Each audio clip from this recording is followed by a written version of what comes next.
ஒருத்தர் பேசுகிற பகுத்தறிவுங்கிறது ஏதோ ஆன்மீகத்துக்கு எதிரிங்கிறது மாதிரி சில அபிப்பிராயம் இருக்குது. பகுத்தறிவு ஆன்மீகத்துக்கு எதிரி இல்லை. பகுத்தறிவு மூட நம்பிக்கைக்கு எதிரானது. பகுத்தறிவு என்பது மூட நம்பிக்கைக்கு எதிரான விஷயம்.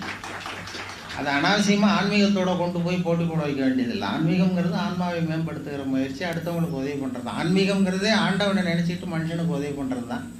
பகுத்தறிவு என்ன சொல்லுதுன்னா, நீ அதையே ஆண்டவனை நினைக்கிற, மனுஷனே நினச்சிட்டு மனுஷனுக்கு உதவி பண்ண.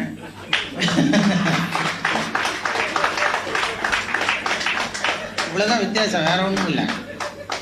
ஆத்திக நாத்திகத்துக்கு என்ன அதிகமாக இடைவெளி ஒன்றும் கிடையாது. நம்புங்கள் நடக்கும்ங்கிறது ஆத்திகம், நடக்கட்டும் நம்புகிறேன்னு. இதை போய் அனாவசியமாக 2 பேரையும் போட்டி போட விட்டேன். அது என்னமோ ஒருத்தருக்கு ஒருத்தர் எதிரி மாதிரி கொண்டு போக வேண்டியதில்லை. அதனால தான் அவர் சொன்னார், எனக்கும் அவங்க அண்ணனுக்கும் எஸ்பிஎம்முக்கும் எல்லாத்தையும் நல்லவராக நடந்துக்கிறோம், எங்களால் முடியல. நாங்கள் எல்லாருக்கிட்டையும் நல்லவங்களாக நடந்துக்கிறோம்.